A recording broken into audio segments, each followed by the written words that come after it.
नमस्कार। बड़ा ही सौभाग्यशाली क्षण होता है जब आपके जीवन में किसी साधु का या किसी सद्गुरु का किसी न किसी रूप में प्रवेश होता है। किसी भी रूप में जब आप सद्गुरु और साधु के संपर्क में आते हैं तो समझ लीजिए कि आपके जीवन में बड़े सौभाग्य का कोई उदय हुआ है, बड़े सौभाग्य का कोई क्षण आया है और ईश्वर कोई विशेष संकेत आपके जीवन में दे रहे हैं। क्या संकेत दे रहे हैं इस वीडियो में हम उस पर बड़े ही अच्छे से बात करेंगे, लेकिन इतना तो पक्का है कि बड़े सौभाग्यशाली हैं आप जब आपके जीवन में प्रेमानंद जी या फिर नीम करोली बाबा जैसे अद्भुत संत या और भी कोई ऐसे सद्गुरु और साधु की संगति आप तक पहुंची हो।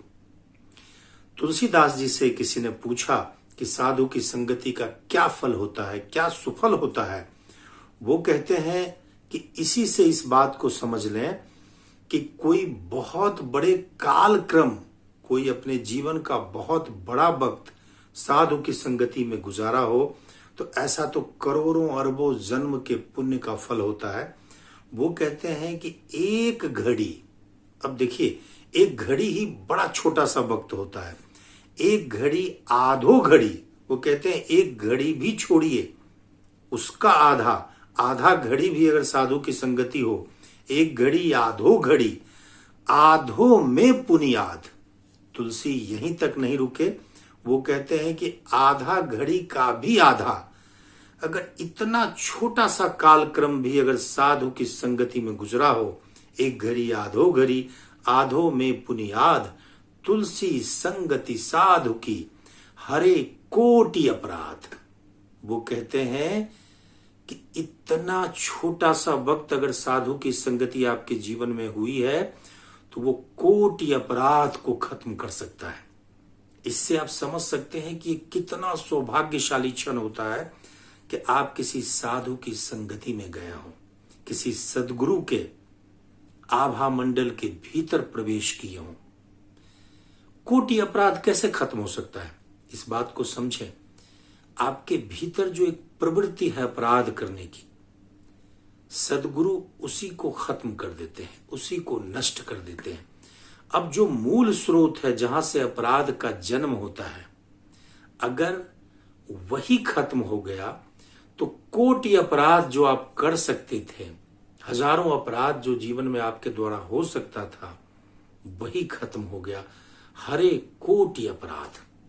अब देखिए ये बिल्कुल अलग बात है कि साधु के भेष में किसी काल नेमी से आपकी भेंट हो जाए, किसी गलत गुरु के चक्कर में आप पड़ जाएं, सदगुरु के नाम पर कोई गुरु घंटाल मिल जाए, तो ऐसा क्षण तो आपके जीवन को तहस नहस कर देगा। आपकी जमा पूंजी और आपके जीवन की जो सुख शांति है वो तो खत्म होगा ही, करोड़ों जन्म की जो यात्रा है वो भी बाधित होती है। गलत गुरु आपके जीवन को बिल्कुल यू टर्न या यूं कहें कि तहस नहस कर देता है। तो गलत गुरु की बात तो मैं नहीं कर रहा, उनका जीवन में किसी रूप में प्रवेश ना हो इसके लिए ईश्वर से आप प्रार्थना करें, लेकिन यहां बात सद्गुरु की हो रही है, साधु की हो रही है। रामकृष्ण परमहंस ने एक बार कहा था स्वामी विवेकानंद से कि इस समय मेरे समकालीन, मेरे साथ इस दुनिया में जो भी लोग हैं, उनमें से जिसको भी ईश्वर तक पहुंचने की मुमुक्षा होगी, बड़ी तीव्र आकांक्षा होगी, वो कहीं न कहीं से खींचे हुए मुझ तक पहुंच जाएंगे। अब इस बात को समझिए कि कितनी गहरी बात है कि जितने भी आत्मज्ञान और जितने भी ईश्वर तक पहुंचने के लिए तीव्र आकांक्षा वाले लोग हैं वो रुके नहीं रहेंगे। रामकृष्ण परमहंस जैसे लोग धरती पर आए हों तो दुनिया के किसी भी कोने से लोग खींचे हुए उन तक पहुंच जाते हैं। एक मजेदार बात यह है कि हमें लगता है कि हमने सद्गुरु को ढूंढा, हमने साधु को ढूंढा, लेकिन नहीं, हमें सद्गुरु ही ढूंढते हैं तो हम उन तक पहुंचते हैं। हमें जिस साधु की इतनी अच्छी संगति हुई है वही हमें ढूंढते हैं तो हम पहुंचते हैं। जब कभी ऐसे साधु की संगति होती है तो अचानक ऐसा लगता है जैसे मैंने इन्हें नहीं ढूंढा, जैसे यही मुझे ढूंढ रहे हो। रामकृष्ण परमहंस जो ही स्वामी विवेकानंद से मिले तो स्वामी विवेकानंद ने महसूस किया कि रामकृष्ण परमहंस कह रहे, तू आ गया नरेंद्र, जैसे कि ये गुरु ही न जाने कितने कालखंड से स्वामी विवेकानंद को ढूंढ रहे हो। आज भी जनमानस में बड़े बड़े तीर्थों के संबंध में आप बातचीत करते हुए लोगों को पाएंगे कि वो कहेंगे कि पता नहीं माता रानी वैष्णो देवी कब मुझे बुलाती हैं, पता नहीं बाबा मुझे कब बुलाते हैं।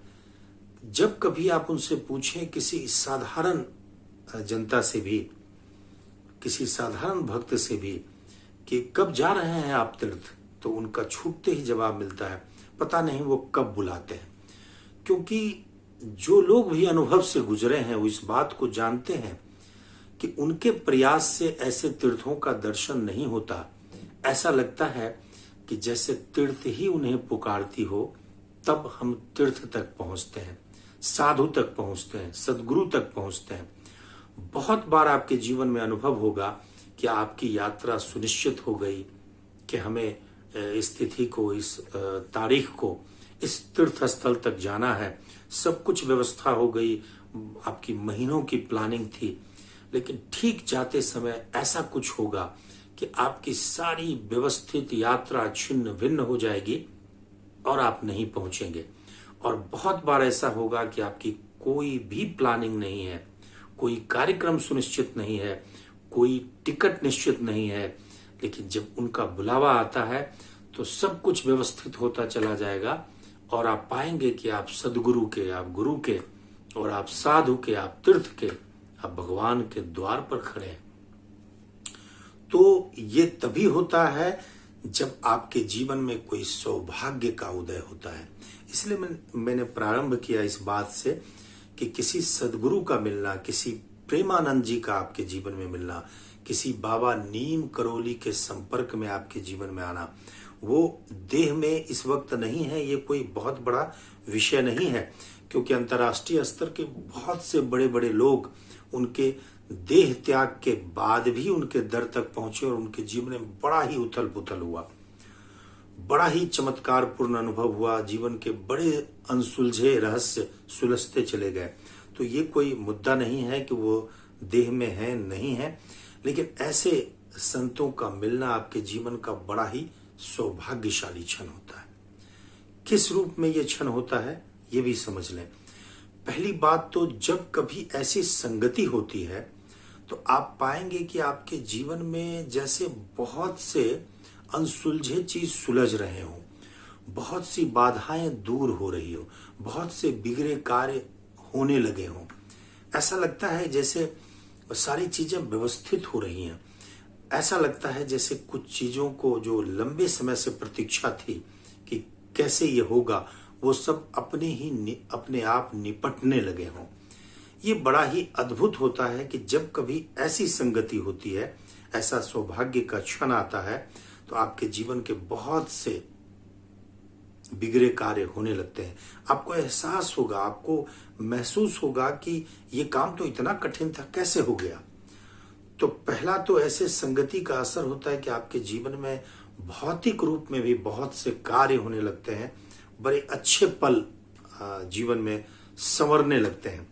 ये तो भौतिक बात हुई, लेकिन सबसे उल्लेखनीय बात जो होती है कि ऐसे संगति का सबसे बड़ा असर ये होता है कि जैसे करोड़ों मील रफ्तार से चलता हुआ मन जैसे अचानक से ठहर गया हो, जैसे जीवन के हलचल अचानक से शांत हो गए हों। ऐसा जैसे किसी नदी को किसी ने रोक रखा हो और अचानक से वो पत्थर हट गया हो, वो बाधाएं हट गई हो और नदी सागर की ओर दौड़ चला हो। जब कभी ऐसा क्षण आएगा तो आप महसूस करेंगे कि जैसे एक आनंद बरसने लगा हो जीवन में, जैसे जीवन को पहली बार जीना प्रारंभ किया हो। ऐसे जैसे किसी पल की गहराई में उतरे हो। भगवान कृष्ण गीता के 7वें अध्याय के 3 श्लोक में कहते हैं कि हजारों मनुष्यों में कोई एक ऐसा होता है जो मेरी खोज पर निकलता है, और उन हजारों में कोई एक होता है जो मुझे ठीक ठीक समझ पाता है। ये बड़ा ही दुर्लभ श्लोक है जो गीता के 7वें अध्याय के 3 श्लोक में भगवान कृष्ण कहते हैं कि हजारों में कोई एक बिरला ऐसा होता है जो मेरी खोज पर निकलता हो, और उन हजारों खोजियों में कोई एक ऐसा होता है जो मुझे ठीक ठीक समझ पाता हो। इसलिए किसी के जीवन में ईश्वर का स्पर्श हुआ हो, साधु का स्पर्श हुआ हो, प्रेमानंद जी जैसे विभूतियों का स्पर्श हुआ हो, बाबा नीम करोली जैसे साधुओं की किसी न किसी रूप में प्रवेश हुआ हो, तो आप समझ लें कि जैसे बड़ा ही सौभाग्यशाली क्षण आपके जीवन में आया हो। इस क्षण को कभी भी हाथ से जाने नहीं देना चाहिए, और ईश्वर का यह स्पष्ट संकेत है कि आपके जीवन में कुछ बड़ा होने वाला है, कुछ बहुत अच्छा होने वाला है, कुछ बड़ी शांति घटित होने वाली है। जैसे कोई लंबी प्रतीक्षा का कोई बढ़िया परिणाम आने वाला हो, कोई पका हुआ फल जिसका रसास्वादन करने का वक्त आया हो। ऐसे समय संतों को कोटि कोटि प्रणाम कि उन्होंने आपके जीवन में आपके अंधेरे जीवन में एक ज्योति जलाई हो। और जल्दी से इस चैनल को आप सब्सक्राइब करें, लाइक करें, ताकि हम आप तक बहुत जल्दी पहुंच पाए और बड़े आसानी से पहुंच पाए।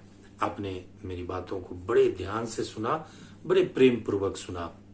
कोटि कोटि आभार।